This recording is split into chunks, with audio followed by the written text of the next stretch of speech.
नमस्ते, अभिवादन आपका इनोसेंट इन्वेस्टर के इस नए वीडियो में। दोस्तों, निफ्टी की क्लोजिंग 18,000 के नीचे हुई थी 17,850 पे, लेकिन ओपनिंग के संकेत बहुत दमदार हैं। कितने ऊपर खुलेगी निफ्टी, जल्दी से देख लेते हैं। 150 पॉइंट ऊपर ओपनिंग के संकेत मिल रहे हैं। Last time SGX Nifty 150 point ऊपर क्लोज की है। ओपनिंग के संकेत धमाकेदार हैं। ग्लोबल मार्केट से हमारे लिए बहुत बढ़िया संकेत हैं। तो आप सभी को शुभकामनाएं। ऐसे दिनों में ज़्यादा बकवास नहीं करनी चाहिए, क्योंकि ज़्यादा ज्ञान ऐसे दिनों में काम भी नहीं आता है। क्योंकि हम सबको ऐसे ही स्वैग रहता है कि भाई साहब बाजार तो ऊपर ही खुलेगी, पोर्टफोलियो तो ऊपर ही खुलेगा, स्टॉक खरीदे होंगे ऊपर ही जाएंगे, प्रॉफिट ही होना है। तो ज्ञान लेकर के करेंगे क्या, बस देख लेते हैं कि कितने पॉइंट ऊपर निफ्टी खुलेगी। ध्यान रखना, कल निफ्टी जहाँ खुलेगी ना, बहुत बड़ा रेजिस्टेंस है।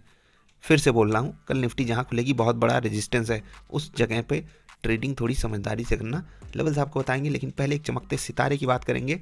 सिगाची 20% ऊपर है। आप में से कुछ लोगों ने धन्यवाद भी भेजा, आप सभी को धन्यवाद। ऐसे ही दिनों के लिए हमारी सारी मेहनत होती है। हमारी आपकी सारी मेहनत ऐसे ही स्टॉक्स के लिए, ऐसे ही ट्रेडिंग डेज के लिए होती है।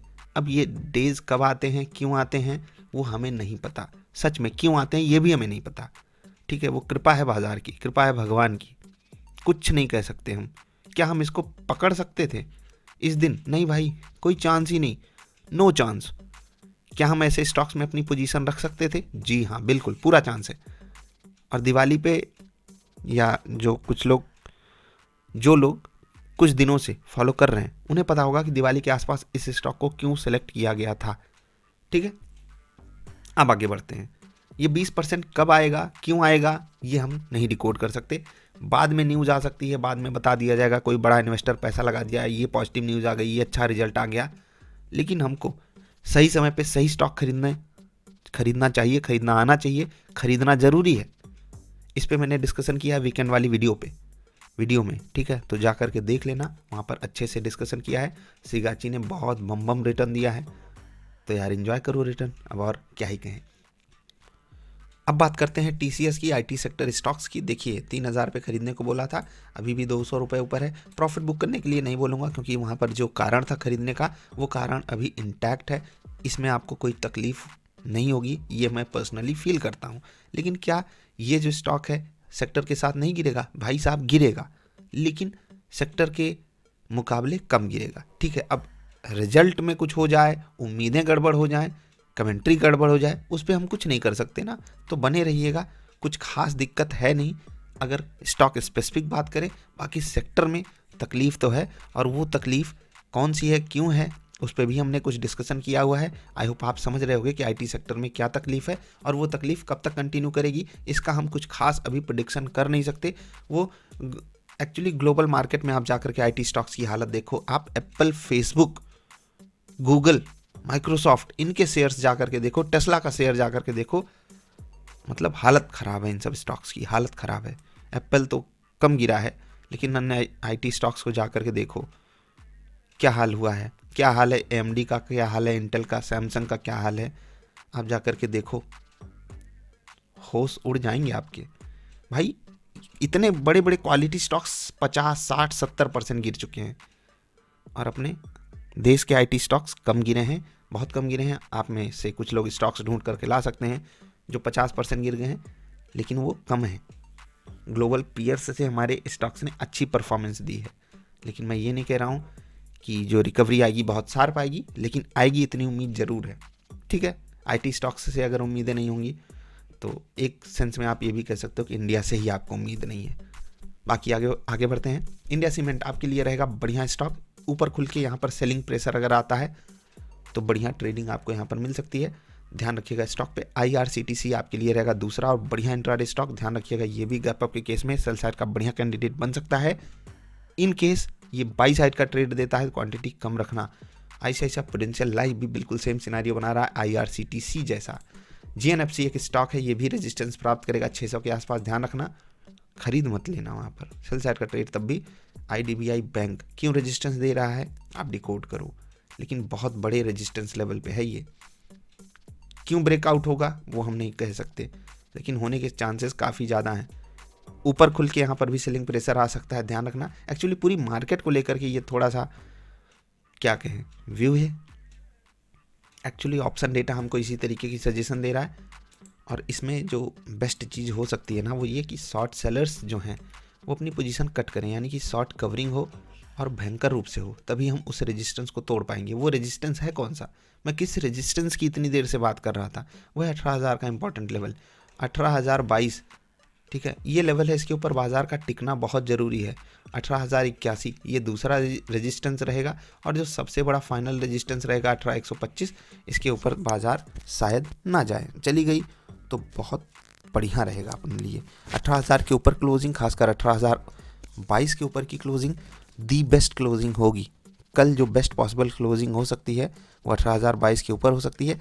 चांसेस है कि हम 18,000 पे खुलें, और अगर वहाँ खुलते हैं बस इस लेवल को क्लेम करके बैठ जाएं, मज़ा आ जाएगा। हाँ, अब सपोर्ट कहाँ मिलेगा बाज़ार को, देखिए जहाँ बाज़ार खुलेगी, इन केस वो 18,000 से 10-20 पॉइंट नीचे खुलती है तो 17,936 ये रहेगा एक बहुत इंपॉर्टेंट सपोर्ट। 17,900 मान सकते हो, 18,891 ये रहेगा दूसरा इंपॉर्टेंट सपोर्ट।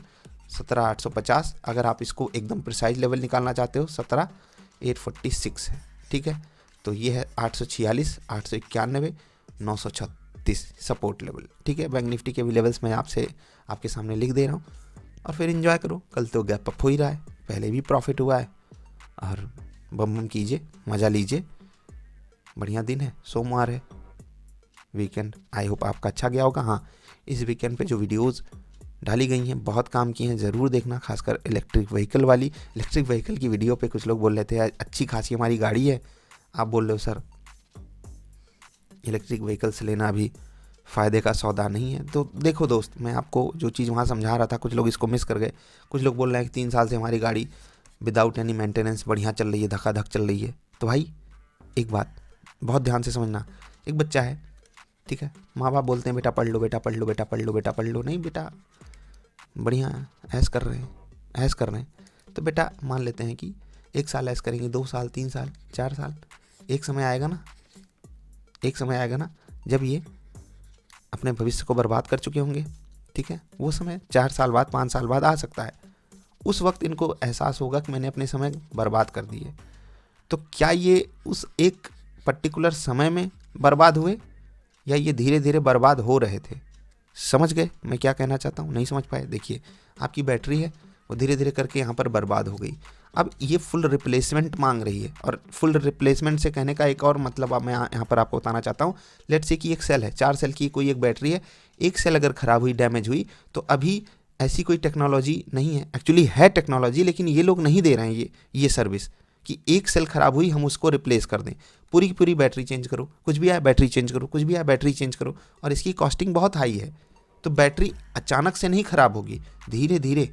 बैटरी आपको पता है चार्जिंग साइकिल्स होते हैं उसमें, और वो कोई फिक्स्ड नहीं होते, लेकिन हर बैटरी की एक लिमिट होती है। वो धीरे धीरे डिग्रेड करती है, ख़राब हो जाएगी। 3 साल तक आप बहुत सस्ते में चल रहे हो, आपके ऊपर बड़ा वाला बर्डन आएगा, आपको एक दिन एहसास होगा। तो क्या आपने उसकी कैलकुलेशन करके रखी हुई है कि जो मेरी रनिंग कॉस्ट है वो उसकी भरपाई कर दे रहा है? अगर नहीं तो अभी मूर्खता का सौदा है अकॉर्डिंग टू मी। और मैंने आपसे उस वीडियो में कहा भी था कि भैया जी, ये पर्सन टू पर्सन डिफर करेगा। किसी को 20 किलोमीटर आना है, 20 किलोमीटर जाना है, हो सकता है ये उसके लिए दी बेस्ट इन्वेस्टमेंट हो। लेकिन किसी के लिए जिसको इधर उधर कई कई सिटीज़ में जाना आना पड़ता है, तो उसके लिए तो पहली बात इसकी पोर्टेबिलिटी बेकार है। चार्जिंग स्टेशंस क्या ही कर रहे हैं वो तो आपको पता ही है। ठीक है, एक सेट कोई पैरामीटर नहीं है चार्जिंग सॉकेट्स का, तो देख लो क्या क्या है। बाकी 3 साल, 4 साल, 5 साल बाद क्या करोगे?